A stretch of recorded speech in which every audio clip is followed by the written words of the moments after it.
동갑내기 변호사 3명이서 풀어보는 정치와 법 이야기 이슈 3합 시간입니다. 오늘도 김필성 변호사, 신유진 변호사 함께하겠습니다. 두 분 안녕하십니까? 네, 안녕하세요. 자, 이슈 3합 공식 질문부터 시작해 보겠습니다. 자, 김 변호사님, 한 주 동안 어떤 또 이슈, 뉴스에 또 관심을 가지셨는지요?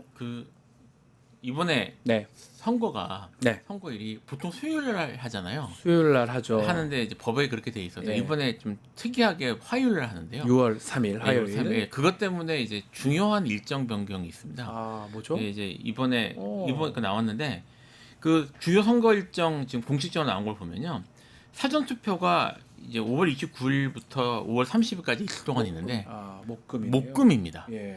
보통 저도 사실 좀 그게 좀 몸에 배어 있어서 예. 토요일 이제 쉬니까 토요일로 보통 끼잖아요. 금토로 많이 네, 했었죠. 그래서 토요일 날 쉬니까 하면서 이제 뭐 슬슬 갔다 와야지라고 생각하면서 네.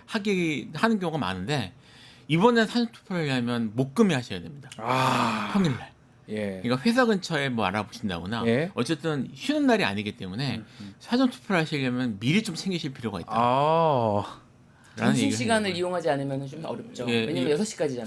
사전 사전 투표 8시. 아, 8시. 예, 예. 사전 투표가 좀 좋은 게 어느 곳에 가서도 가능합니다. 그래서 직장 다니시는 분들은 목금에 이제 가야 되겠네요. 사실 이게 이번에 그 날짜 때문에 네.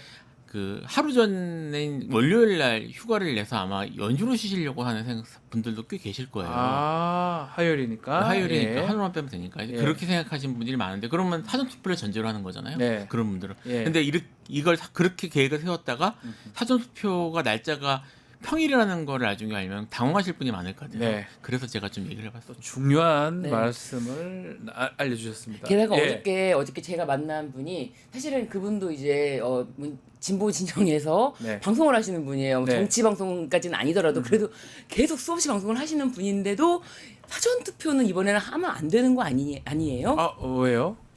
이거 부정선거 때문에 어머나. 부정선거 의혹 제기하기 때문에 문제 없으려면 본투표해야 되는 거 아니에요? 이렇게 말씀하시는 거예요. 부정선거 얘기를 합니까? 예. 아니 부정선거 의혹을 제기할까봐 아. 그런 거를 차단하려면 예. 아예 그냥 본투표로 미뤄야 되는 거 아니냐라고 하시는데 아닙니다. 사전 투표로 압도적인 투표율을 높여주는 맞아요. 것만이 이게 더 힘을 받는 거지. 저쪽에서 무슨 의혹을 제기할까봐 겁나서 못한다? 절대 그렇게 생각하시면 안 돼요. 저는 오히려 목금인데 이게 평일인데 오히려 역대보다 더 많은 투표율이 좀 되지 않을까 개인적으로 예상을 해보거든요. 이번에 사실 뭐 네. 일반적인 선거하고 좀 다르고요. 네, 물론 이제 탄핵에 의한 선거가 두 번째긴 합니다만 또 그때하고 또 상황이 다르죠. 그래서 예. 이제 많은 분들이 가서 투표를 하실 것 같긴 해요. 네. 그리고 지금 말씀하신 사전 투표 관련된 그런 내용을 말씀을 드리면 사실 의혹을 제기하시는 분들은 어떤 경우가 있어서 의혹을 제기하실 거예요. 어차피 그분들이 무슨 합리적인 그러니까요. 근거를 갖고 네. 하실 게 아니라서 그런 걸 신경 쓸 건 아닐 것 그런 거 같아요. 신경 쓰지 말고 네. 반드시 자기 사전 투표, 유권자의 그 권리 행사를 하셔라. 네. 예. 사전 투표로 하셔야지 좀 더 활성화가 되고 그러니까요. 본투표일에 굳이 미뤄뒀다가 하시는 거는 적절하지 않다. 네. 예, 하실 수 있으면 제가 빨리 한 가지 말씀을 잘못 드렸네요. 지금 제가 그 찾아놓은 이걸 보니까 예.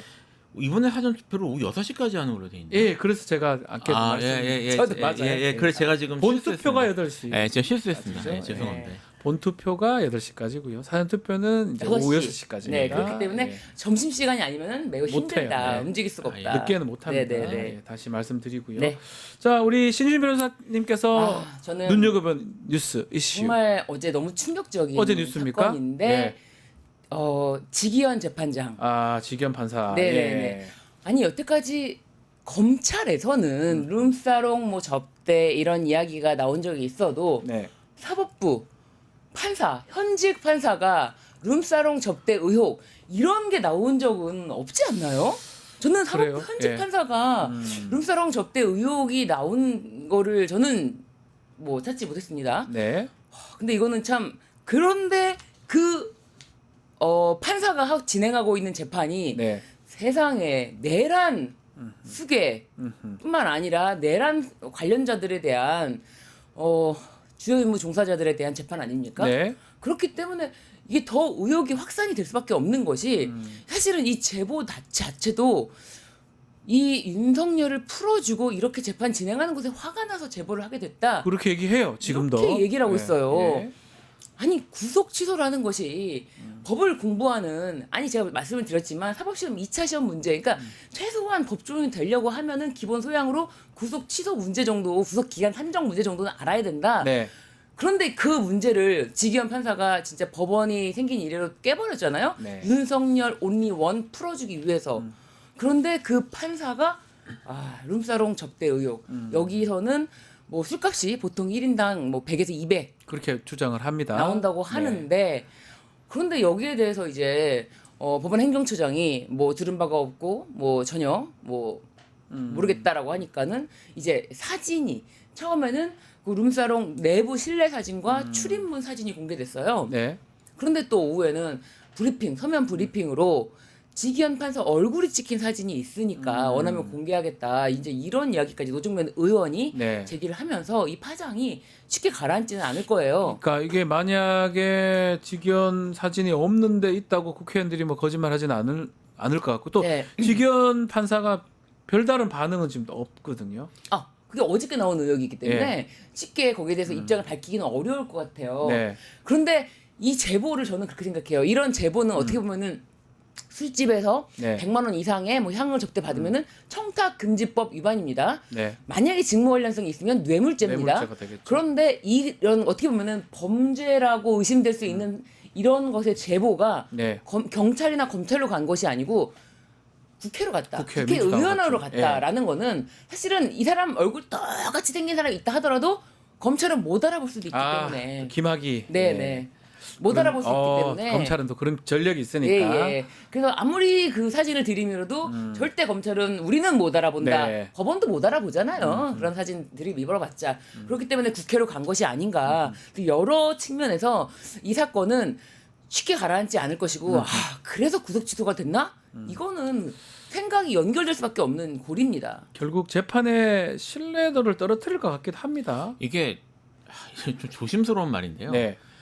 사실 이제 직위원 판사에 대해서 뭐 그런 거 좋아하신다. 네. 약간 그런 얘기들이 언론 기자들 사이에서 좀 도는 걸 제가 들은 적이 있어요. 네. 근데 이제 그래서 좀 리스크가 있는 거 아니냐라는 얘기가 사실 좀 아, 있었습니다. 리스크. 네. 네. 근데 이제 어디까지나 이제 사석에서 그런 얘기가 도는 거를 제가 들은 거라서 뭐 그럴 수 있겠네요 정도 제가 하고 넘겼어요. 뭐 이걸 소문내고 다니는 건 옮길 건 아니니까. 네. 근데 이제 제가 이야기를 지금 꺼내는 이유가 뭐냐면 이게 이제 사실 이 사건 되기 전 이렇게 밝혀진 것 자체가 사실은 좀 충격적이지만 그 전에도 그런 얘기들이 언론에서 돌았다면 네.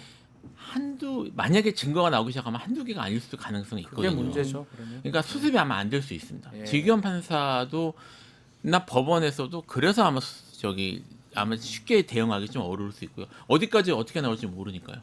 그런 상황이기도 하고 다만 말씀하셨던 것처럼 이미 그 이야기하는 분들이 있어요. 네. 뭐 이제 공식적으로 김학의가 아닌 분 사진에 대해서 여전히 의혹이 있지 않습니까? 네. 판단에 대해서 그런 사진도 못 알아봤는데 어떤 사진을 들이밀던 다 못 알아본다고 아니죠. 하지 않겠냐. 검찰이 못 알아보는 것과 국민들에게 직접 하는 것과 사법부의 신뢰를 깨는 것과 전부 다르고 심지어 김학의를 무죄로 준 판사가 천대요. 천대 행정처장이죠. 천대엽 행정처장이라는 게 대법관이라는 게 지금 계속 다 이야기가 계속 회자되고 있어요. 다 연결되네요. 연결이 네. 됩니다. 네. 그래서 이게 지금 사법부의 물론 뭐 사법부 신뢰가 이미 그렇게 높다고 할 수는 없는 상황이지만 여기에 대해서 적절히 대처하지 않을 경우에 사법부에게 정말 돌이킬 수 없는 큰 타격이 될 것 같고요. 네. 직위원 판사가 그냥 일반 판사가 아니라 말씀하셨던 것처럼 내란 사건을 하고 있는 사람일 뿐만 아니라 희한하게 전부 그리 가고 있어요 사건이.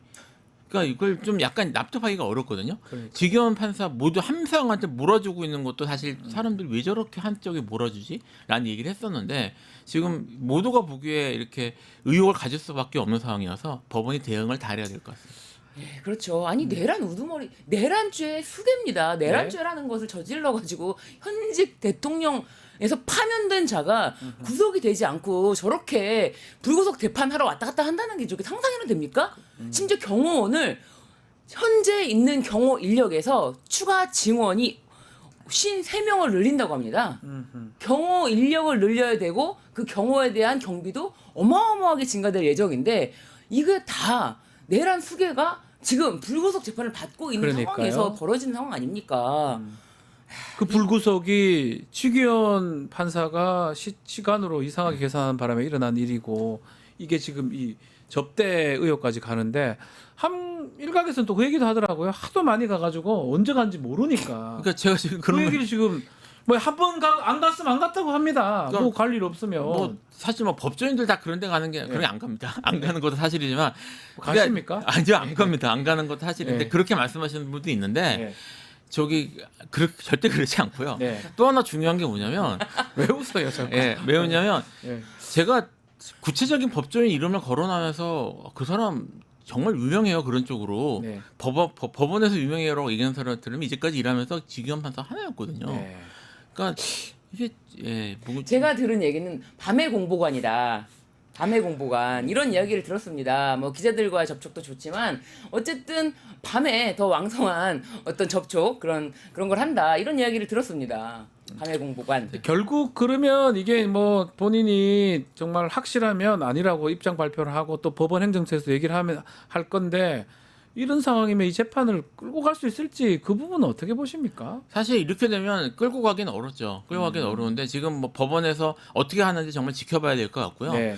지금 내란 사건 전체가 사실 이제 뭐 저기 특별법 같은 걸 만들어서 예. 내란 사건 처리에 대한 별도 법률을 만들어야 되는 게 아니냐는 말이 지금 나오고 있거든요. 일각에선 네. 그런 뭐 특별재판소 설치, 그러니까 단순히 특검만이 아니라 네, 특별재판소. 재판소도 사실은 해야 되는 게 아니야. 그 특별재판소가 박근혜 탄핵 때도 얘기가 나왔었어요. 네. 근데 그때는 뭐 그 정도까지 하냐고 넘어갔는데 뭐 그런 지금 주장들이나 뭐 지금 뭐 그런 것들이 공식화될 가능성이 매우 높아진 것 같습니다. 알겠습니다. 뭐 심각한 상황 아닌가 그렇게 인식이 됩니다. 자, 내란 사건 재판은 계속 진행 중입니다. 자, 대선 19일 지금 남은 상황입니다. 자, 새 후보가 참 공교롭게 TK 갔다가 PK로 같이 움직이는 그런 모양새입니다. 자, 어제 부산 경남에 간 새 후보 메시지가 어떤지 그 얘기 듣고 이야기 이어가겠습니다. 우리의 목표는 압도적 승리가 아니라 반드시 승리입니다. 지금 낙관적인 전망들을 하는 경우도 있긴 하지만 결국은 아주 박빙의 승부를 하게 될 것이다라는 게 저희 예상이고 좋은 기업이 여기에 많이 와서 우리 진주의 일자리도 많아지고 소득도 많아지고 취직도 잘 되는 그런 진주를 만들 수 있도록 확실한 2등 후보인 그런 김문수 후보가 아니라 정말 파란을 일으켜가지고 1등 할 수 있는 후보 이준석에게 표심을 몰아주시면은 저는 이번 선거 박진감 있게. 자, 세 사람 후보가 네. 동선이 계속 겹쳐요. 이게 어떤 의미입니까? 왜 자꾸 같이 가요? 지금 입장이 그러니까 너무 네. 기울은 선거라서 그런 거예요. 네. 그러니까 한쪽에서는 이미 이제 그러니까 이제 뭐 예를 들어 지금 지지율이 높은 후보 같은 경우에는 네. 자기의 가장 취약한 부분 공략하는 것 같고요. 반대로 이제 좀 이제 많이 쫓아가야 되시는 분들은 텃밭부터 다지는 게 아닌가.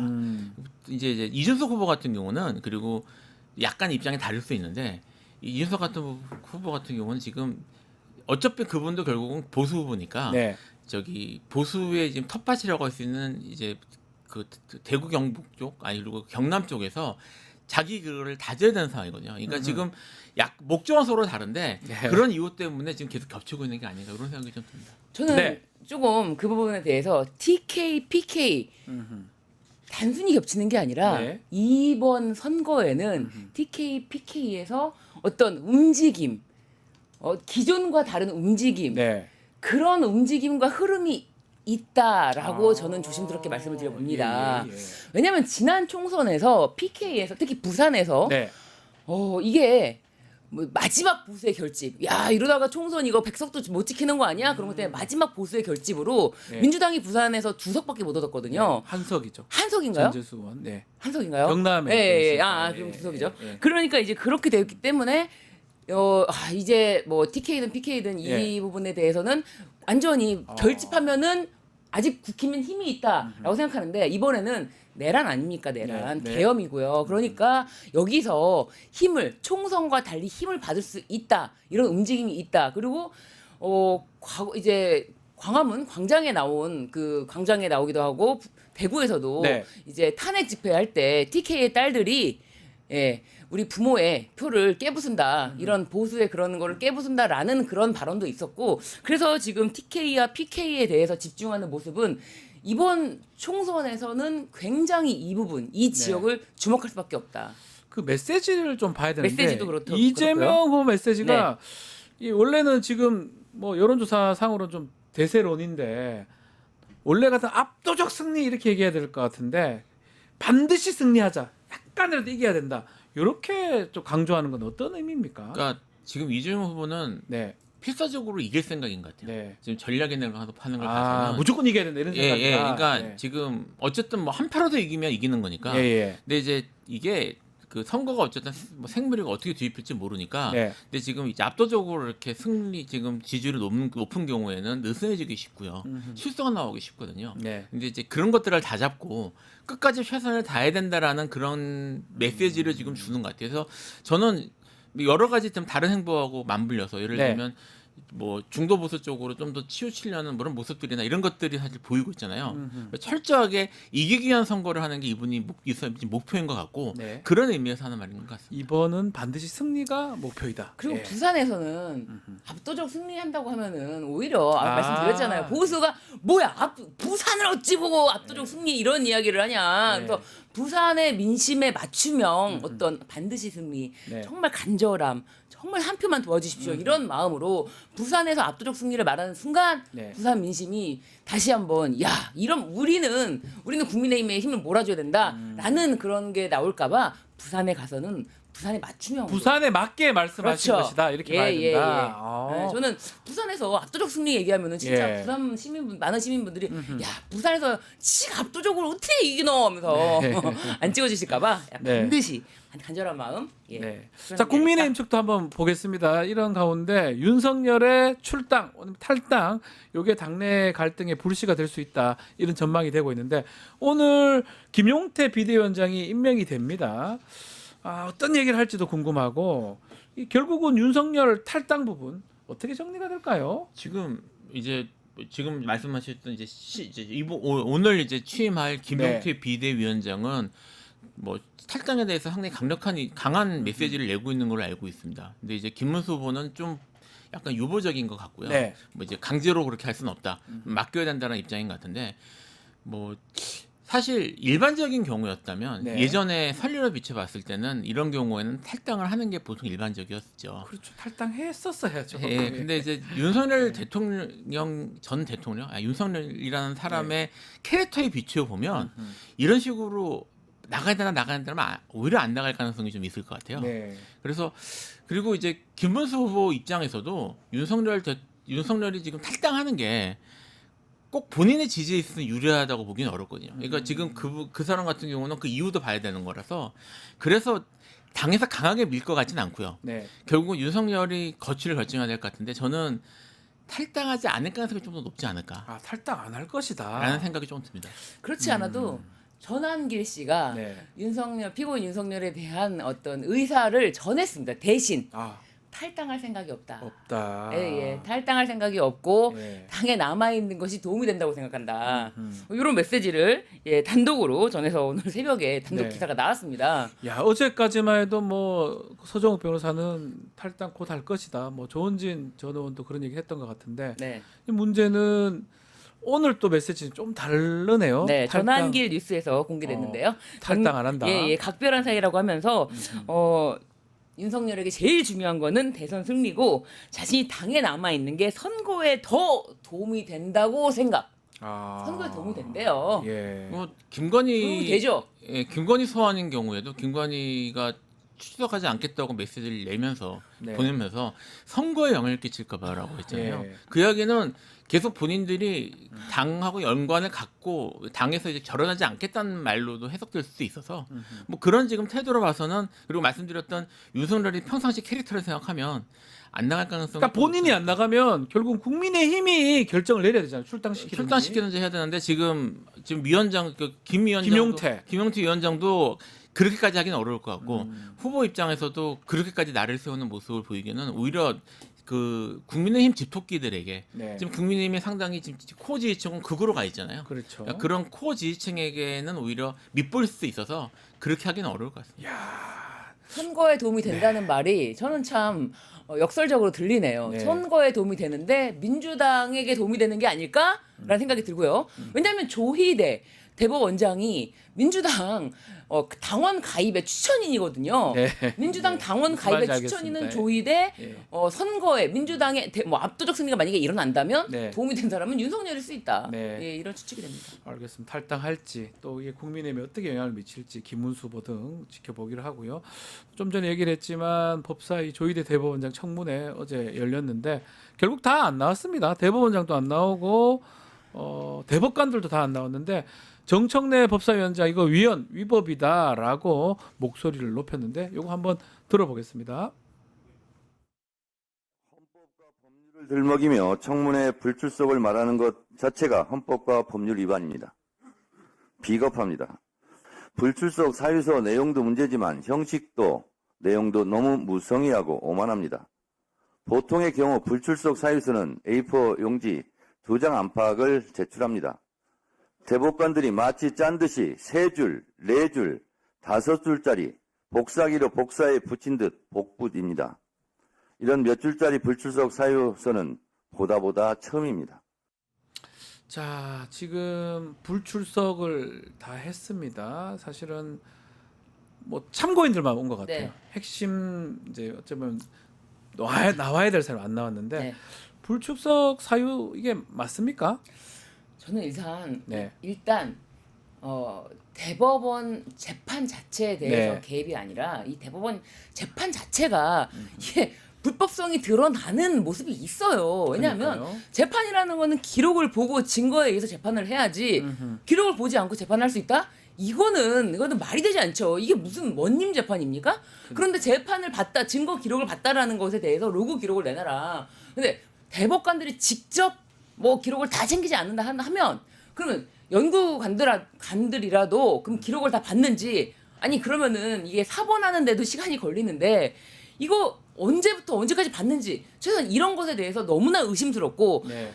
천대엽 법원 행정처장도 이것에 대해서 도대체 9일 만에 파기환송심을 하는 것을 자기가 편세 생활하는 동안 본 적이 없다. 이건 네. 본 적이 없을 거예요. 왜냐면 이런 일은 없었으니까요. 그러면은 이런 것에 대해서 자신들이 불법을 숨기려는 것이 아닌가라는 것에 대해서 의혹 제기를 뭐 검찰이 수사를 통해서만 밝힐 수 있습니까? 국회를 통해서도 밝힐 부분은 밝혀야 되는 겁니다. 그런데 이 부분에 대해서 못 나간다. 사법권의 독립이 침해될 수 있다. 사법권의 독립이 이렇게 침해된다는 거는 불법한 재판에 대해서는 그럼 어떤 책임도 물을 수가 없다는 건가요? 저는 이게 네. 맞지 않다고 봅니다. 어쩌면 나와서 좀 더 납득되게 설명하는 게 더 필요하지 않았을까 생각도 들긴 하는데요. 뭐 납득하게 설명하는 게 어려웠겠죠. 어려웠으니까 안 나온 거다. 못 나온 거다. 일단 못 나온 거다. 일단 사법부의 독립이라는 게 헌법에 네. 위배된다고 얘기하는데 엄밀하게 말하면 사법부의 독립이라는 개념은 헌법에 없습니다. 헌법에는 헌법 103조에 헌법은 법관이죠. 네, 헌법과 법률에 의하여 그 양심에 따라 독립하여 심판한다고 해서 개별 재판의 독립이 규정돼 있어요. 그렇죠. 그러니까 이제 재판 자체가 독립적이기 위해서는 사법부에 어느 정도 독립성을 인정해줘야 된다, 보호해줘야 된다는 이유 때문에 그런 개념이 나오는 거지. 사법부의 독립 자체가 지금 저 주장대로라면, 대법원의 주장대로라면 사법부는 어떤 일이 있어도 견제하면 안 된다는 말로 들리거든요. 지금 네. 이렇게 들으면 이건 사실 오히려 헌법 원리에 위반되는 건데, 제가 이제 저 사유를 듣고 충격받은 게 뭐냐면 대법관들인데. 네.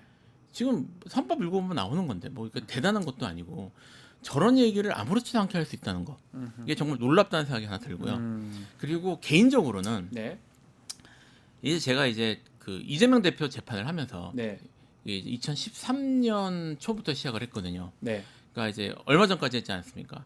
그 2주에 3일을 하루 종일 나와서 재판을 하면서 그 심지어 이재명 대표가 총선 때 선거 하루 전에도 하루 종일 나와 재판을 했어요. 그래요? 예, 네. 선거 기간 정도가 아니라 네. 다음 날이 선거 투표일인데 그 전날까지 하루 종일 잡아놨습니다. 근데 그게 거기서 제가 그 내부적으로 좀 제가 좀 이제 논의를 했어요. 이거는 어쨌든 원내 일당이잖아요. 네. 원내 일당 대표에 대한 사법부가 원내 일당 대표를 무시하는 거다. 이건 입법부에 대해서 사법부가 좀 존중해주는 모습을 보여주는 게 일반 일상적인 경우 그렇다고 그렇죠. 하더라도 예. 국회 일정이나 선거 같은 경우에는 해줘야 되는 게 아니냐고 했는데 내부에서 그래도 사법부를 존중하는 모습을 보여주는 게 맞다. 라는 이유 때문에 이재명 대표의 이제 후보죠. 이재명 후보의 강한 의지이기도 했고, 그러니까 이재명 후보가 최대한 내가 맞출 테니까 그냥 사법부 얘기를 우리가 좀 따라주자, 절차 협조하자는 이유 때문에 얘기를 안 했던 거거든요. 네. 근데 지금 그러니까 이재명 대표도 그런 식으로 재판을 했고, 그것 때문에 지금 얼마 전에도 선거 기간에 재판을 하냐 안 되냐로 시끄러웠잖아요. 근데 그 국회에서 지금 이것도 법과 원칙에 따라서 부르는 거 아닙니까? 헌법과 네. 법률에 따라 부르는 건데 대법관들은 국회가 부르면 안 가도 된다고 배를 째는 걸 보면서 예. 저 사람들은 정말 사법부가 입법부보다 위에 있다고 생각하는구나. 그런 것 같아요. 라는 생각이 그게 자연스럽게 됩니다. 그런 생각이 들었습니다. 자, 그러다 보니까 민주당에서 특검법, 조희대 특검법, 그리고 헌법재판소법 개정안, 또 대법관 수 늘리는 한 100명까지 늘리는 법원 조직법, 요거 법사위 상정이 됐습니다. 뭐 또 그런 얘기는 합니다. 뭐 선거 앞두고 굳이 이거 급하게 해야 되냐 하긴 하는데 어떻게 진행될 것 같습니까? 저는 일단 대법관 수를 네. 100명으로 늘리는 게 굉장히 이렇게 사법개혁이 네. 이런 식으로 되게 파격이잖아요. 네. 이게 평시에는 상상도 못할 일이거든요. 감히 상상이나 하겠습니까? 대법관이 100명이라는 게. 근데 이제 외국 사례를 보니 대법관이 뭐 300명도 있더라. 저도 몰랐어요. 프랑스나 독일은 대법관들 꽤 많더라고요. 그러니까 네. 그래서 이게 이렇게 되면은 네. 뭐 대법원이 이제 헌재와 뭐 힘겨루기네 뭐네 이렇게 했던 것들이 모두 무너지고 뭐 상고법원을 네. 그렇게 일이 우리 너무 많다. 우리 대법원의 일이 너무 많아서 상고법원이 있어야 된다라는 그런 주장 네. 다 한 번에 다 해결되는 거 아닙니까? 네. 저는 이런 획기적인 방법이 저는 좀 이번에 힘을 받아서 빨리빨리 좀 진행이 되고 이번에 이제 막 정권이 바뀐다거나 그러면은 바로 통과가 돼가지고 시행이 되면은 네. 이거는 조금 한시름 놓겠다. 사법개혁에 대해서 이 동력을 더 이상 받을 수는 없을 것 같아요. 100명이라는 게 사실 예전 생각해 보세요. 이거 코미디 아닙니까? 네. 근데 이런 게 지금은 현실 가능하고 뭐 외국 사례에 비춰봐도 뭐 이거는 뭐 100명 정도면은 사법부의 어떤 업무 과중이라든지 그런 거에 비춰서 합리적이다, 타당하다라고 한다면은 이번이 기회다라고 생각이 듭니다. 그러니까 생각해 보면 네. 입법 사법 행정이 있잖아요. 예, 사법부가 좀 전에 김 변호사님 이상하게 자기들 위에 있다고 생각하는데 그건 심사를 하니까 한 거예요. 근데 입법부는 법률을 만들 수가 있습니다. 그렇죠. 당신들의 조직을 다 구성을 할 수가 있어요. 결국 만약에 이거대로라면 만약 정권이 바뀌면 거부권 행사하지 않으면 다 통과되는 거 아닙니까? 통과되는 거죠. 그러니까 예. 지금 이게 사실 이제 판사들이 그런 생각을 한다는 소문이 있습니다. 뭐 네. 그러니까 소문이죠 어디까지나 소문이긴 하지만 판사들이 지금 이제 많은 법률에서 그 당선무효나 아니면 이제 면책시킬 수 있는 공무원 면책시킬 수 있는 그런 규정들이 지나치게 많거든요. 네. 공무담임권을 제한하는 규정들이 많은데 그런 조항들 때문에 뭐 국회의원이든 뭐든 본인들이 판결하면 다 다 날려버릴 날릴 수 있잖아요. 지금 그런 법 조항 때문에. 네, 그래서 사실 그런 생각을 갖게 됐다라는 네. 얘기가 있어요. 그 말도 일리가 있네요. 네, 있는데 그 법조항을 다 없애버리면 이제 없어지겠네요. 그러니까 사실 그래서 이제 거기에 대한 뭐 비범죄하나 네. 아니면 거기에 대한 논의도 사실 필요한 상황입니다. 필요한 네. 상황인데 지금 말씀하셨던 것처럼 대법관 숫자를 늘리고 하는 것들이 사실 그 전부터 사법개혁하는 분들 사이에 얘기가 있었어요. 뭐 아시겠지만 이탄희 의원도 이제 네. 발의한 적이 있었고 그리고 이게 이제 100명이 넘어가는 단계까지 오면 이제 대법원의 구조, 법원 구조 자체도 사실 좀 논의를 해봐야 되거든요. 무조건 늘리는 게 아니라, 그러니까 이런 것들에 대한 물꼬를 트는 일을 이번 조희대 코트에서 하셨기 때문에 뭐 이번에 힘 받은 김에 뭐 제대로 좀 잘 됐으면 좋겠다 이런 네. 생각이 개인적으로 좀 그런 있네요. 생각이 드네요. 다시 없을 기회다. 예. 그 마지막으로 이 공직선거법 개정안 지금 법사위 통과가 됐습니다. 네. 특히 그 허위사실 공표죄 중에 행위라는 부분을 빼는 거. 이렇게 되면 뭐 면소 판결이 될 수 있다. 이재명 후보 지금 사건. 네. 요거 한번 어떻게 보시는지요? 일단 네. 행위 이 공직선거법상 허위 사실 중에서 어떤 행위에 대한 이야기를 하면은 이것에 네. 대해서 사실은 당선 무효용까지 간다는 거. 이 자체가 다른 어떤 입법례 또 우리는 한번 살펴보지 않습니까? 네. 외국의 입법례상 이런 경우는 없다. 없죠, 거의. 예. 네. 그리고 무엇을 행위로 구성할지를 검찰에게 맡겨두고 그걸 법원이 받아들이면 무조건 끝나는 거거든요. 네. 행위가 아닌 거를 행위로 구성하는 것이 대표적인 사건이 이번 사건이고요. 그러니까요. 교유행위라고 했죠. 그러니까요. 네. 국어사전에도 없는 말입니다. 네. 누차 말씀드리지만 국어사전에도 없는 말로 행위를 만들어낸 검찰 그리고 그거를 받아준 1심 법원과 대법원. 그렇기 때문에 이 자체가 논란이 될 수 있다면은 이 논란의 소지를 빼는 것이 제대로 된 방향이 아닌가. 법원에서 그렇게 논란을 만든다면 이걸 아까 말씀드렸지만 입법부에서 아예 이 부분을 빼버리면 됩니다. 그리고 빼버리면은 더 이상 처벌할 조항이 없어졌기 때문에 지금 현재 재판에 있다 하더라도 면소 판결이 되는 거죠. 면소 판결을 통해서 이제 실제 판결과는 어쨌든 이 소송 조건이 없기 때문에 뭐 유무죄 판단을 할 수가 없기 때문에 면소 네. 판결을 해버리는 거죠. 네. 그러니까 면소 판결이라고 하는 게 뭐 유죄도 무죄도 아닌 특이한 판결인데요. 네. 이제 비범죄화 됐을 때 소를 면한다. 뭐 이런 예, 거겠죠. 소를 면한 거죠. 그러니까 이제 뭐냐면 그 전엔 처벌 규정이 있었는데 처벌 규정이 이후에 없어졌을 경우에 그 경우에도 이제 면소 판결 대상이 됩니다. 그렇죠. 그러니까 지금 행위라는 말을 빼면 지금 이제 이재명 대표 후보에 대한 그런 지금 공소 사실의 기본 구조가 어떤 일을 했는지 여부에 대해서 거짓말 해달라는 거라서 행위를 빼면 사실 면소가 되는데요. 다 무너지죠. 다 네. 무너지는데 이게 이제 이걸 좀 아셔야 돼요. 그러니까 지금 공직선거법 이게 지금 이재명 맞춤형이 아니냐 이렇게 얘기가 나오긴 하는데 사실 단순히 그렇게 볼 수 있는 게 아닌 게 우리나라 공직선거법에 문제가 많다는 논의는 정말 많습니다. 계속 있었죠. 지금 네. 그 시민단체 이런 걸 찾아보면 정말 많은데요. 이게 왜 가장 큰 기본적인 문제가 뭐냐면 규제가 너무 심해요.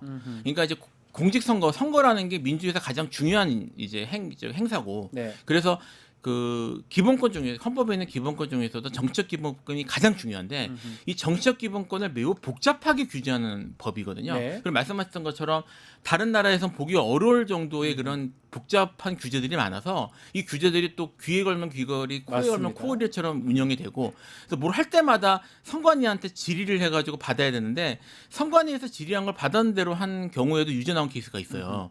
그러니까 왜냐면 선관위가 법원이 아닌데 판단은 법원이 하는 거지 이런 게 나온 게 있어서 공직선거권 전체를 손봐야 되는 얘기들이 있습니다. 사실 이 케이스도 지금 그런 문제들이 법원이 자의적으로 할 수 있는 게 극단적으로 드러난 케이스라고 볼 수 있는 거라서 네. 지금 입법부가 할 수 있는 조치를 취하는 그러니까. 것이라고 보면 될 것 같아요. 알겠습니다. 네. 자, 오늘 말씀은 여기까지 듣겠습니다. 김필성, 신주진 변호사와 함께했습니다. 감사합니다.